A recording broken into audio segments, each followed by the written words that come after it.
So this is October, as you can tell possibly by the trees turning a bit brown. It's possibly going to be our last trip on the road for the year 2020 because lockdown restrictions seem to be kicking back in again, which is a pain in the bahookie. Anyway, we're here, we're in the Glengarry area, the Invergarry, Glengarry,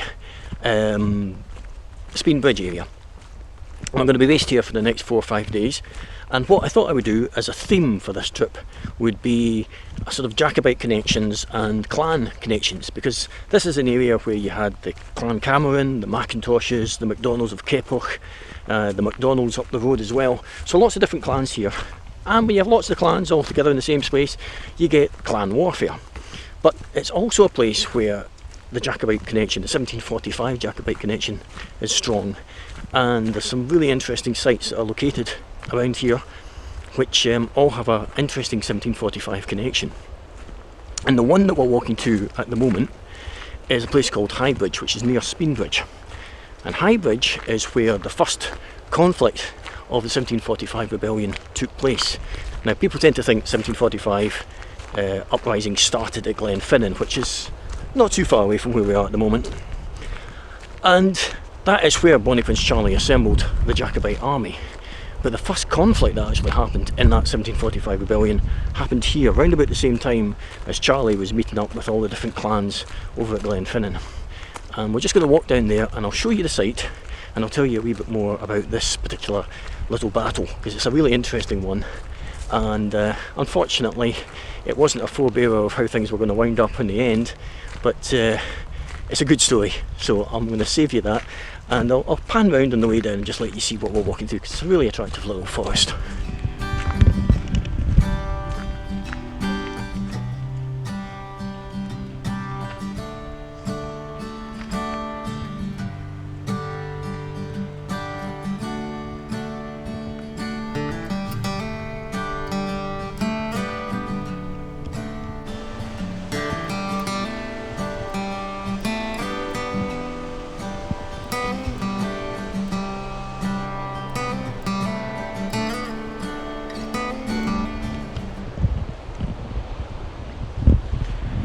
So, whoa, shaky ground here.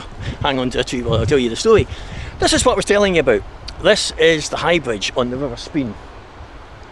And it was built in 1736 by General Wade, who was a general in the British Army. He built a whole network of roads and bridges throughout Scotland so that the Redcoat Army could mobilise quickly against any Jacobite rebellion. That was the theory. So, I have to take you back in time now to 1745 and the 16th of August. Bonnie Prince Charlie, as I mentioned earlier, is over at Glen Finnan and he's assembling his Jacobite army there. He hasn't quite got confident enough on the 16th of August to kick off his rebellion, but the troops are arriving. And word of this has got out to the Redcoats. Now the Redcoats have a garrison down at Fort William, which is the other side of this bridge, going down another 10-12 miles down the road. And they've got a garrison at Fort Augustus in the centre of the Highlands, south end of Loch Ness. So the garrison at Fort Augustus were marching down to reinforce the guys at Fort William. But they're marching through Jacobite supporting clan territory. And the MacDonalds of Keppoch are very loyal to Bonnie Prince Charlie and the Jacobite cause. And they've got their chief's houses nearby here. It's a house called Tinadush, which is now a B&B as well. Not the original house, they burnt that down, the Redcoats burnt that down. I'm giving you clues as to what's going to happen now. Spoiler alert. But, as I say, the Redcoats are marching through. The road comes down here. And MacDonald of Keppoch assembles his clansmen, all 11 of them. They've got muskets and they've got swords and they've got a piper. 12 of them. And MacDonald, 13 of them. MacDonald's sitting there and he knows that there's 2 companies of Redcoats coming towards him, and he thinks, well, 80 Redcoats, 13 of us, fair odds, game on. Let's have a crack at it, boys. So, the Jacobites, let me try and take you down here to show you. It's a very muddy path at this point, so I might slip on my bum. But the Jacobites assemble on the other side of the bridge, the Fort William side of the bridge. And they start playing their bagpipes, rattling their swords, making a lot of noise, jumping round about the place, firing their muskets from all sorts of different positions. And the 80 or so Redcoat soldiers by this point are probably in the middle of the bridge, and there's no place to run. 2 of them get killed, maybe even 3 according to records, and they scatter, they retreat. Now at this point you'd have thought MacDonald of Keppoch would have been quite happy with the result. You know, 11 of us taking on 80 men, I've got them retreating, they're going back up the road, job done. Nah. MacDonald's getting kind of buoyant at this stage, so he sets chase after them with 11 men and his bagpiper. They chase them up here, and they chase them all the way up the road to Invergarry. And at Invergarry, some other clans join in with the fight as well, and the Redcoat soldiers surrendered. Now, luckily for the Redcoats, they taken prisoners, and they survived the Jacobite rebellion. Captain Scott, leader of the Redcoat army, it was actually 2 companies of Royal Scots. It wasn't, you know, you tend to think of the Jacobite rebellion, it's made out as being English against Scots, and it's not. It's a mix. It's Protestant against Catholic more than anything else. Complicated.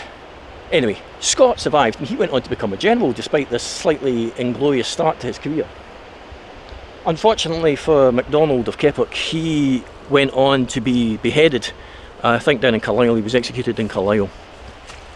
And it's maybe his ghost, because up at the house Tinadrish, where he used to live, there have been all sorts of good stories I've heard from people who have lived there. So I think MacDonald maybe came back and haunted the place, because after the battle, as I say, the Redcoats burnt his place down. So, great wee story, and you can understand why that made the Jacobites so confident. So on the 19th of August, Bonnie Prince Charlie was then at Glen Finnan. He had all his armies together. He had the MacDonalds at Clanranald, he had the Camerons there. He had a good feel about things, so he raised his standard and he started the 1745 Jacobite rebellion. Wee footnote to the story: our friend MacDonald of Keppoch managed to, after capturing the Redcoats, he took Captain Scott's horse off him and he gave it as a present to Bonnie Prince Charlie. So Bonnie Prince Charlie came out of that really good. Poor old MacDonald of Keppoch, and probably most of the other Highlanders that were involved in this skirmish, not so good.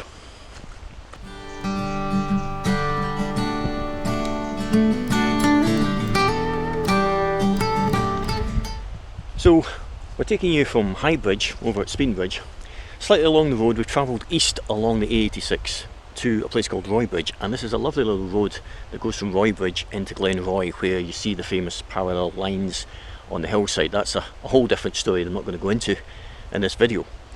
But here, if you saw the cairn there, this was the site of what is known as the last clan battle that happened in Scotland. There's a bit of dispute about that. There's another battle that happened slightly before, which people say is more authentically the last clan battle, because this clan battle wasn't just between 2 clans, it also involved the Scottish government and the Redcoat forces which supported them.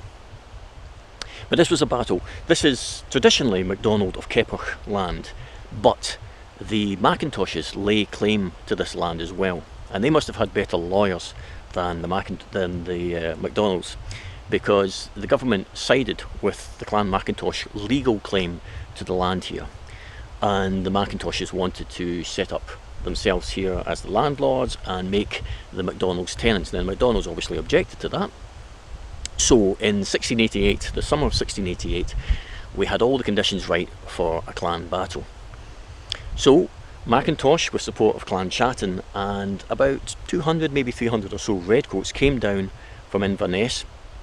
They set camp just down where the village of Roybridge is, slightly south of the village of Roybridge, and they tried to build a fort here, obviously thinking they were going to have a long fight here with the MacDonalds, so they wanted to put their influence in. So they built a fort. Now, what form that fort would have taken, I don't know, because they weren't here for very long before the MacDonalds actually attacked them.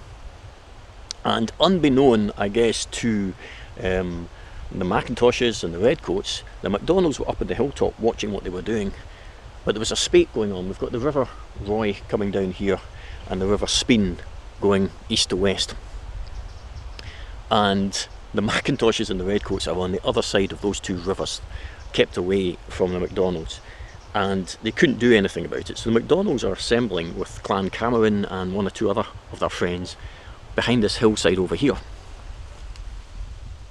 And all the time our friends, well, I shouldn't say our friends because I'm going to be neutral on this, the Macintoshes are down here building a fort. Then eventually, because this is Scotland, this is summertime, the rain stopped and they managed to get across the river. And when they came across the river, they were really probably quite confident because they vastly outnumbered the MacDonalds and the Camerons. But what they didn't really allow for was the traditional Highland charge and the advantage that the MacDonalds would have coming down this hill slope. So MacDonalds came tanking down the hill, claymores hurling around about, big axes going around about, and they pretty much decimated the Redcoats and the Macintoshes, and they captured the leader of the Macintosh clan, and it all gets a bit messy after that. There were reprisals against the MacDonalds because they were technically breaking the law, and the law sided with the Macintoshes. But this site here, and this rather innocuous little cairn, commemorates that battle, the last clan battle in Scotland, round about the 7th or 6th of August 1688. You're maybe not interested.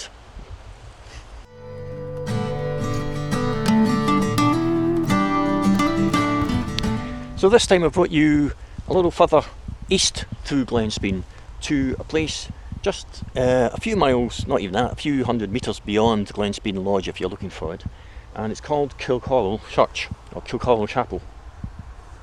Beautiful little spot. The chapel's been here since the 14th century, and there's a bit of a story behind how the chapel came to be built here. I'll not go into that at the moment because I'm really wanting to talk to you about the Jacobite connections. Now the chapel as you see it today isn't the way it always looked. It got restored in the 1930s. Prior to that the roof had come off, but descendants of the Lochaber area clubbed together and they actually supported the restoration of the church, which is a great thing that they did there because it looks beautiful now. It's a really stunning spot.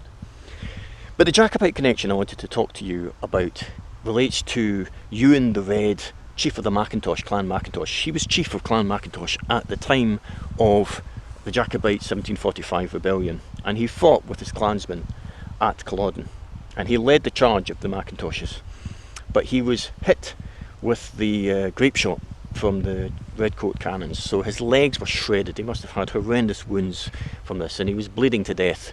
But his clansmen carried him off the battlefield because such terrible things were happening to the bodies. There were concerns about the desecration of the bodies, and just as a mark of respect they carried Ewan away from the battlefield, trying to bring him back home so he could get a Christian burial in the clan graveyard. Now this was a dangerous thing for them to do because they were being hunted and pursued by the Redcoats all the way from the Battle of Culloden, so they were travelling at night and resting during the day, hiding during the day, and they eventually got back here. Ewan unfortunately by this time has died, but they wanted to give him a Christian burial. They were fearful however if they buried him in the graveyard and there was evidence of a new grave or any marker of a new grave that the Redcoats would come and dig it up and desecrate the grave. So they hid his body underneath flagstones. They gave him a grave within the actual church, lifted the flagstone floor of the church, dug a hole and buried Ewan in there. So Ewan rests within the chapel. Beautiful little chapel. Fascinating graveyard though. I'll just pan round and let you see. Great number of stones here dating back, long way back. There's lots of graves here which are unmarked of various famous people. The first Scottish poet laureate is born here, is buried here as well. His grave isn't marked as such, but there is a memorial stone to him. And also Tom Weir, the very famous Scottish hill walker and broadcaster and writer. This was a favourite spot of his. He's not buried here, not to the best of my knowledge anyway, but he has a little commemorative chair up in the corner because he would love to come here. And you can understand it if I just pan round, give you one last glimpse. Lovely views down Glen Spean in both directions.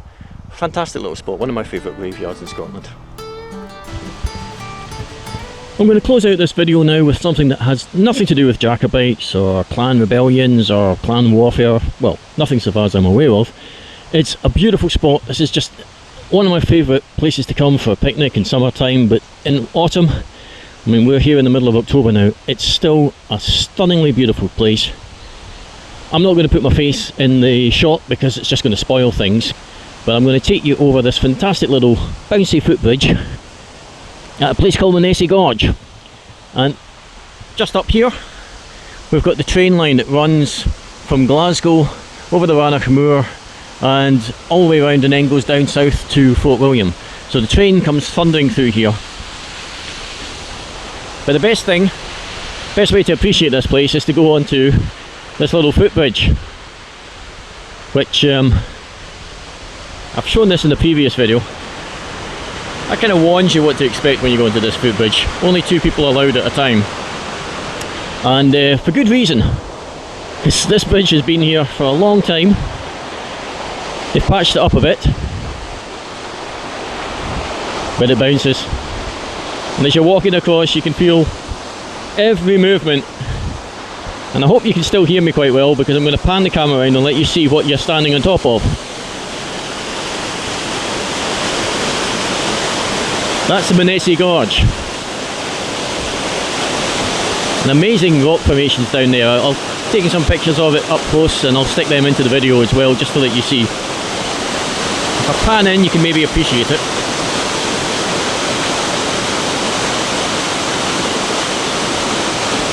So what you're seeing there is lots of little holes which have been carved in the rock by boulders spinning around in the eddies of the waterfall.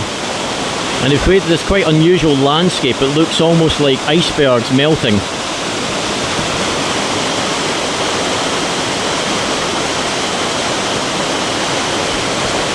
Wonderfully attractive. And if we turn you around to the other direction, we've got this lovely mix of mature trees. We've got proper Scots pines here, and all the way along there, that's the line of the railway line, just travelling along there. And at different times of day, Lagan Dam, which is further behind us, up the river, Spean, they open it up, and Lagan Dam makes a massive throughput of water here, which makes it even more spectacular. But at the moment you're seeing the waterfall, just natural water flow. This isn't the dam open. It's much more spectacular when the dam is actually open. And that's it.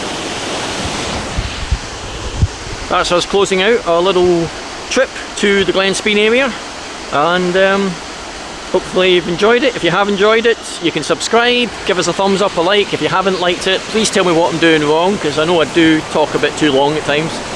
And that's us. Cheerio from Secret Scotland.